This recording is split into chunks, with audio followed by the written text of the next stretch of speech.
William, we're about 24 hours away from the most pivotal draft in Detroit Lions history, I think. I think that this draft does get us over that hump. I think this draft will put us into the category of Super Bowl champions, hopefully. Will 24 hours away. I know I'll be at home watching the draft from the comfort of my own chair this year, not that uncomfortable shit at Ford Field last season that we dealt with. But how are you feeling going into the draft? What's your senses? Listen, I feel phenomenal. I'm really looking forward to this draft. I don't know that I can say the most pivotal draft because I think we got guys like Aiden Hutchinson, Panay Sewell, Monroe St. Brown, Sam Laporta, Jameer Gibbs. Those guys are pivotal. Kirby Joseph. I could go on. Those drafts were some home run drafts, but very important draft. I would say more. This is a draft that could potentially be just a little sprinkle that we need to be just a problem for the next decade. Period. Real quick before we get into it today, hit that subscribe button. Helps the channel out a lot. Shout out to our new members, Envision Productions and Rick Quick. Again, once we hit that 100 members, going to do a massive members only giveaway. Only members will see it. Only members will know when it's happening. So if you want to think about it, it's not required. Greatly appreciated. But we're going to do our final mock draft of the 2025 season today.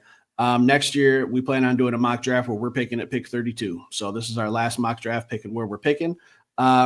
I don't know what we're going to do. Maybe we sit back. We're going to go into this draft assuming Brad Holmes has been fired. All right. Steve Perkins and Will Ford are taking over this draft. We don't have a pure GM that, Sheila has hired us to just be co-GMs of this team. So we're going to bounce some ideas around.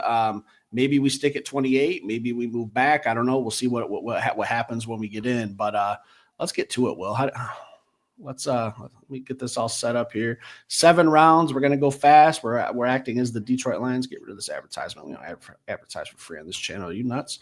Let's get going. Free advertising. Get out of here. What are we doing? Here we go. Will, that's a haul. That is a haul. That's a haul, but we're moving back to essentially, yeah. Yeah, you're essentially moving back to your first pick being that's very great for probably next year, but I don't love that either. So no thanks, Baltimore. What do you think about this? Pick 49. You willing to move back 21 spots? No, thank you. No, thank you. I'm with you. Ooh, well, how'd the Chargers end up with pick 32? I don't know. They must have been doing some wheeling, but I kind of like this one. What do you think? We get another pick in the top 100? Very interested. Very, very interested. Are we taking this? I like this. We only moved back 4 spots. So, I can't look at the pool of players, but I can see on the side there, we still have Donovan Ezeraku. We still have Jahad Campbell, Walter Nolan, Gray Zabel. So one of those guys should be available at pick 32. Are we taking this and hoping that those are guys in our pool? Steve, sprint to the podium and take this trade? No, I'm a greedy boy. I'm not saying that we don't take it. I am saying what's click that counter button. Let me just see what picks counter. I'm just curious to see what they got. So okay. What is that? Is that pick 64? What pick is that? That's 64. Would they be interested in we swap that out? Maybe we swap that out. Are they interested? Maybe we throw in a third next year. We got a free one. I'm not mad at it. What can't hurt to ask. Let's just see. Hey, wheeling and dealing, baby. That's what I'm talking about. Let's go. You know what I mean? You gotta knock on the door. You know what I mean? Wheeling and dealing. All right. Arizona's like, hey man, the Lions are doing business. I don't really like this, honestly. I don't want my first pick to be at 47. And this is where we plan on picking next year. So let's just get used to see how this seat feels picking at pick 32. Well, let's reject that one. Oh boy. Oh, well. All right, that would be great if we were doing like a 2-hour show with some prospects for next year, but I might consider that for a first round pick next year. But for the sake of content, let's just stick with pick 32. Well, here's our board. Gray Zabel went. John Campbell, 2 guys that I think were in our pool for where we're picking, gone. James Pierce Jr. is gone. Looks like we still got a pretty nice set of players. Yes. Steve. Are we really going to play games right now? Like I know who you're drafting. Oh, I got my eyes on him. Will. Yeah, what are we doing? But listen, this is co-GM. All right, this is co-GM show. So You know, I got Donovan Ezaraku sitting right there, and we got an extra pick to get the guy I wanted all along. Well, that's where I'm going. How do you feel? Listen, I like Donovan Ezoroku a lot, but I know you love him. And as I look at this board, I got some questions about guys like Walter Nolan. I love the talent, but I got questions. Uh, Landon Jackson is a guy I like, but if I'm choosing in between Donovan Izoroku and Landon Jackson, I got to go with Donovan Izoroku. He's got too many tools in the tool bag, man, to be ignored, man. I feel like he can do a lot of things. So for me, if I'm just looking at those edges right there, man, I have a hard time passing on Donovan Izoroku. But let me see the full scope of things again. Got Jordan Birch down there. I mean, obviously, these are still guys that are going to be later. So let's look. You want to look at D tackles? No, just all the players. Just let me see all the players again. Top left hand corner. Go to all. Oh,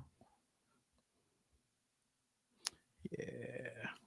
So we're looking at Jackson, Dart, Walter Norland, Hampton, Corley, Burton. Is that? Wait, hold on. Hold on. Is that Kenneth Grant up there? Kenneth Grant's still available. And I'm looking, you know, we got picks 60 and 64. Do we take a defensive tackle and take best available edge? Like, listen, Steve, I'm gonna tell you this. I got a hard time not taking Kenneth Grant. I got a hard time not taking him. To me, it boils down to let's have a conversation about Donovan Izoroku and Kenneth Grant. How do you feel? What are you thinking? Where you at? Because as we go through that list, Kenneth Grant is I feel like he's got a little bit more upside than a guy like Talik. So to me, I'm thinking about Kenneth Grant or Donovan Izoroku. Is there somebody else on this list you're looking at that's kind of got you in a tailspin? I'm only looking at Donovan because I have big plans for either pick 60 or pick 64, Will. And I think you know where I'm going. You should know me well enough to know that I got another guy on my radar when I'm talking about pools of players all year. So if we take Donovan, I know who I'm getting at pick 60. All right, like it's already a slam dunk, and I pray to God that he's there. So if we take Donovan, I've already got a plan. So you tell me, am I firing the trigger on this? Hey, if you love him, let's take him. Boom, welcome. Thanks for the fleece job there, Chargers. We'll bust your ass in the Hall of Fame game. No more trades. We're not going to trade to death in this draft. Are you with me on that one, Will? We got our with all right. So now, oh yeah, he's still there. Will, he's still there. I already know he's still there. I'm just showing. Stop it. See, Kenneth Grant went at 42, so the Atlanta Falcons, you know, they knew what we were wanting to do, but just showing everyone the board who's gone since then, you know, started round 2, but here we are. We got 2 picks in the next four picks, so I'm going back to them. Well, I was thinking Darius Alexander when I was talking to you. That's what I was thinking. Rockets. Yeah, I mean, Josiah Stewart, he's not even. Oh yeah, he's at 123. I don't know if I agree with that ranking, but when we were drafting Donovan, I was thinking I need a D tackle. Who's going to be there? Darius Alexander, someone that we know Brad Holmes has been scouting. Went to Toledo's pro day. I think there's a strong interest there. We need a D tackle. I think that the loss of Ali McNeil for the first half of the season is something that's not being talked about or thought about enough. I know we have some guys we can plug and play there, but I think Darius Alexander is an upgrade. If we put him on that defensive tackle spot day one, I think he's going to do nothing but succeed along the defensive line with Hutch. We just drafted Ezaraku. Now, my problem or my concerns would be I got 2 rookies on this defensive line, but if I take that out of the equation, Darius Alexander is a steal here for me. We have a lot of depth on our defensive line. So the fact that we're drafting these rookies to come in and play some pivotal reps does not bother me one bit. Darius Alexander, to me, is the perfect fit. Fits like a glove, as Brad says, for the Detroit Lions. Why? Positional versatility. This is a guy who can play a little bit of edge as well as play some defensive tackle. This is a guy who I feel like is supremely underrated. I think he's a guy that you can move all over the defensive line. And for those reasons, man, I'm really excited about him. And I would love to match him up with Donovan Izoroku. That what we're doing? Pride of Toledo? Let's go, UT. Go Rockets. No more trades. That's enticing, though, to move back 3 more spots. It's not a bad offer. All right, well, we got our trenches. I'm happy. You know, I've been trench warfare since day one. I feel like this is a position where we can have a little fun. So I'm going to let you kind of take the reins on this one. What do you want to look at here? We got our defensive line set. What are you thinking? Listen, I understand that we got our defensive line set, but a guy like Shamar Turner still being right there really interests me because that's, again, he's a guy that reminds me of Darius Alexander in a sense he can play all over the defensive line. So if we're talking about bolstering this defensive line, woo we might not have DJ Reader and moving forward. So that's something to think about too. Are you going to pay DJ Reader or are we going to get younger? So Shamar Turner is somebody that interests me right out of the gate. Deion Walker's another one that interests me, but let's slide down a little bit. What you got down there?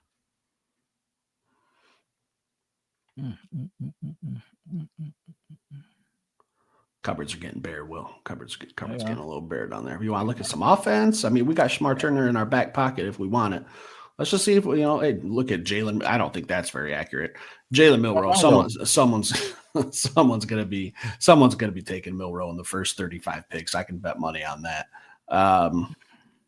Still got Kyle Williams out there. The Royals is tough too. What are you thinking? Will you make the call on this one? What's the safety situation looking like? We got a Jonas Sanker still around? He sure is, but keep in mind we have pick 102. Do you think he makes it to 102 and we can swipe him up right there? I don't know, man. I don't know, but I like that pool there, so I'm not in a rush. To me. Man, what's the linebackers looking like? Chris Paul, man. If it's me, I gotta take a strong look at Chris Paul right now. I know the Lions like him, interviewed him. I believe they might have had an interview and a virtual because I was looking through and I was seeing some what's the word I'm looking for? Some conflicting misinterpretation. Yeah, there was some conflicting information being put out there. I heard that we met with them multiple times because there was a virtual meeting. Some people are saying that, some people saying that's not accurate. But I really like Chris Paul. I feel like he's underrated, man. To me, I'm either going receiver, Chris Paul, Shamar Turner does interest me too. So make a pick. Well, who do you want? Jalen Royals, Kyle Williams, or we can really shore up this defensive tackle spot, take Shamar Turner, or we can add a versatile linebacker in Chris Paul. There's really no wrong answers here. Get Kyle Williams on my football team, please. Please. Done. Please. Done. Absolutely done. Got to start thinking about interior linemen as well. I'm not sure what was on the board as far as interior linemen as we stand right now. Horton still. Oh man, you know I love Dylan Fairchild. I'm gonna tell you that I'm very interested in Dylan Fairchild, depending on what's up here. Man, they just keep disrespecting my man Ty Robinson. It don't matter what draft you go to, what system you go to. He's just not big on people's board. Well, you're seeing this right. You're seeing this right. Kyle Kennard is still available. What are we doing? Yeah. What are we doing? Well, I don't know if that is that realistic though. I'm looking at Josiah Stewart as well. Yeah, I'm pretending that's not a real thing. There's no way. Yeah, the board's gonna have to fall. Like, just think of guys like Nakobe Dean, though, Steve. Like, people weren't thinking that Nakobe Dean was still gonna be on the board, but there he sat on the board. So I mean, some guys are gonna slide down the board depending on how the draft falls and how the players drop. Now, would this be the expectation? No, man, but definitely interesting. I think you're right. I think this is probably the time to start looking at some future offensive linemen. I'm all for Dylan Fairchild if you're cool with it. Love it. Here we go. Heart and soul of the draft right here. This is where championships are won. Pick 130. See, Josiah Stewart just went one pick ahead of us. I don't know. I think there's no way Josiah is not a top 90 player in this draft, in my opinion. Yeah. I know a lot of people don't like it. Here's our safety pool. Jalen Reed. I know we've been talking about him a lot. Dan Jackson's ultimate special teamer. I wouldn't be looking at him at round 4, but still on the board. We drafted him the other day when we did a draft. CJ West, man. I know we haven't really talked about him, but he's just a plug for Indiana. So when we talk about like DJ Reader not being on the team for much longer, like CJ West could be a very viable replacement for him. I just want to keep that in mind. We already got a wide receiver. We got Kyle Williams. So we're pretty set on offense. Some tackles. I mean, what kind of position group you want to look at here, Will? What's those backers looking like right now?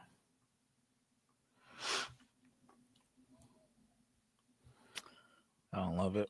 Yeah, I don't love it either. Will, I don't love it. Colin Oliver, that's your guy, but I think that's way too early for him. Yeah, a little early. What about that safety group? Is this the spot for Jalen Reed? I believe so for me. Yeah, that's good. Let's get another safety. We don't really, other than Kirby, who I hear is in contract talks and something might be done soon, from what I'm hearing on Twitter. And Brian Branch, Highest paid safety in the yeah, league. safety is kind of a team need, so we don't really have a lot of great depth there. So let's go ahead and take care of that problem. Dang, we don't pick for a while, I guess. Here we go. 196. We're rounding it out. Dan Jackson still on the board. I'm very high on him in picks around 6 and 7. Someone took my guy from CJ West I was just talking about. I don't love the edges, but I'm already pretty confident in what we have. Linebackers. Didn't we have an interview with this Cody Lindenberg from Minnesota? Wasn't his name popping up somewhere? I thought I saw, or am I mistaken? And Kalen King too. Okay. And I like King too, especially getting him as a special teamer immediately, and then him having a little bit of upside. Colin Oliver is a guy who I'd be interested right here. I don't know if he's still down there. Yeah, he's Oliver. Yeah, he's right here, 241. Yeah, I like his versatility as far as edge and a little bit of linebacker play. He's a guy that I might be interested in. King's a guy I might be interested in. I don't know what else is out there. Joyner is a guy who has the measurables and the pajama Olympic statistics, but just doesn't produce on the football field. He might be somebody that I might be interested in as well. Just taking a shot in the dark at him in the back half of this draft. There's only one guy that would really interest me. Who you thinking? Dalton Cooper. That dude's just a monster. All right. I think he's like 6'8", 320 pounds. Can play tackle, obviously, but if we lose Penei Sewell or a Taylor Decker, do you think Mr. Eligible? I'm drawing a Dan Skipper. Yeah, like he's really like the only other tackle we have on this team. So could we add a little depth there? I think so. So I don't know. Well, what do you want to do here? I'm never going to tell you to stay away from the offensive line. I do like Colin Oliver. I know the Lions like those versatile guys. I don't think you can go wrong with any of those guys, man. So whichever one you're feeling, pull the trigger. Let's get this offensive line taken care of. We have a statue back there, Jared Goff. Let's hope that Colin Oliver slides to the next round. Yeah, and we still don't know what Giovanni Manu is going to play either, because they've been talking about giving him a shot at guard, but he to me he's got the prototypical body of a tackle, so super athletic. There he is. He's right there. He's probably going to be taken within the next 3 or 4 picks. Yeah, let's just get business taken care of. Project player, but very, very high potential ceiling. There's our draft. I'm looking at this.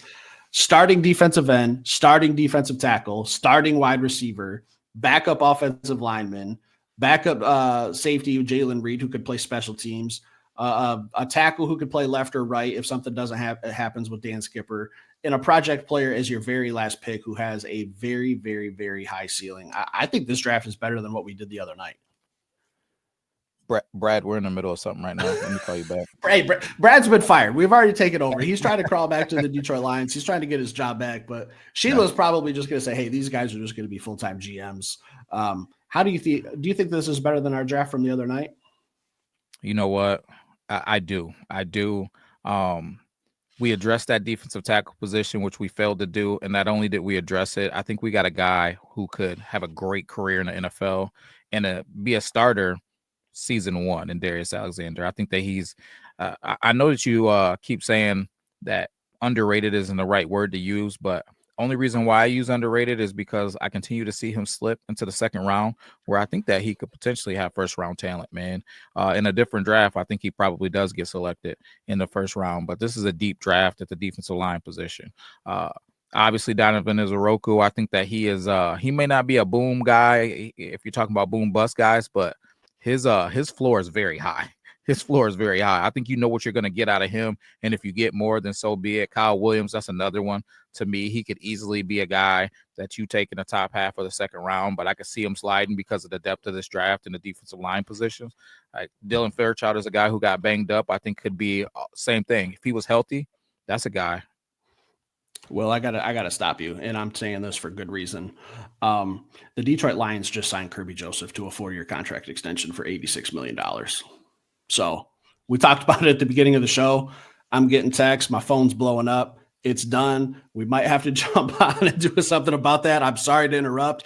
I sent you the Oh, I text. got it too.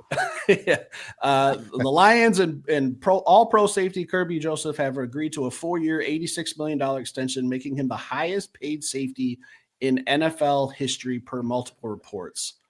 What did I say, Steve? 85 mil? I think I said 85 mil. Broke that's 22 million dollars a year, something like 21 and a half. So that's done. All right, we're in the middle of a mock draft. We're getting breaking news. We might have to jump on and do a Kirby Joseph show. We'll see, but we're going to wrap this one up so we can dissect what's happening. My final thoughts on this mock draft. I give this an A minus. I give this a solid A minus, and I gave the other days a B plus. But I like that we added edge, added D tackle, added receiver. We added a lot of different pieces. I'm thrilled with this draft. We'll give it a quick grade. Listen, I'm the same thing. I give it. I'm not even going to say. I can't say A plus because there's not an A plus out there, but I'm gonna say an A. No minuses for me because there's nothing to me in this draft that we didn't address, man. We addressed the special teams, we addressed the safety position, we addressed the interior line, we addressed the defensive tackle, we addressed the edge, we addressed everything that we needed to address in this draft, man. We traded back and got an extra asset, and that's what I've been foreseeing this whole time, and we've talked about it off air. If we trade back and get one more pick, if we get one more pick, one more asset, we can do something really special in this draft. We can get maybe 4 guys that are going to impact the Detroit Lions immediately. And that idea excites me. Tomorrow, Steve, I need to see the Detroit Lions go get an impact player immediately or get the heck out of the first round and do what we just did. Period. Absolutely. Fleece the Los Angeles Chargers. Fleece somebody. The Chargers, the Giants, the Browns, Seattle Seahawks, New Orleans Saints. There's teams out there to do business with, man. We need to do business with one of them and solidify this Super Bowl run. Yeah, I don't care who it is. I think just the key in general is the team doesn't matter, but I think the Detroit Lions getting an extra pick in that top 100, 102 for us is pivotal. And we just showed you guys a draft with who's available under that exact scenario. We could have a loaded draft just like this. Or if Brad wants to get aggressive and he wants to trade up and get a player and maybe not have as much draft capital, I'm curious to see how that's going to look. But final thoughts, Will, real quick. Give me a player that you think ends up in a Detroit Lions uniform at the end of the draft. When the draft is all said and done, it doesn't have to be anyone we've mocked. Just throw a name out there. Doesn't matter if it's round 1 or round 7. Who do you think is leaving here as a Detroit Lion this weekend? Shemar Stewart or Darius Alexander. I know you said one, but those are the two. Those politicians answer. It's the same. It's the same thing that I've been doing every mock draft that we did so far. To me, they're either trading up to go get Shemar Stewart or they're trading back, and Darius Alexander is going to be on the Detroit Lions. One of those two guys tomorrow, I'm expecting to leave, or over the next 2 days, I'm expecting to be a Detroit Lion. And to me, it's got to be two. I told you, Divine Witherspoon and Brian Branch. I need them in the building, period. It's the same thing. So, Steve, how you feeling? What you thinking? Darius Alexander. I'm just following the clues that Brad Holmes has given. All right, making an appearance at the Toledo Pro Day, sending other scouts to other pro days. I think him getting a bird's eye view of exactly what Darius Alexander is all about speaks volumes. All right, we can listen to what he says and try to dissect words. Actions speak louder than words. Him being there tells me something. Darius Alexander is going to be a Detroit Lion by the end of this draft. I don't know if it'll be round 2. I don't know if maybe he reaches and trades back into round 2. I don't know, but I think that there's something going to happen, and Darius Alexander will be a Detroit Lion by the end of the weekend. Love it. Anything else for tonight? No, man, I'm excited. Let us know how you feel about the mock draft. Let us know who your guys are, and let me know who you're pounding the table for us to take at 7 p.m. tomorrow, NFL draft. Stick around, hit that like button. Will's going to be early because the draft starts at 8. We'll be back later with another show. Peace.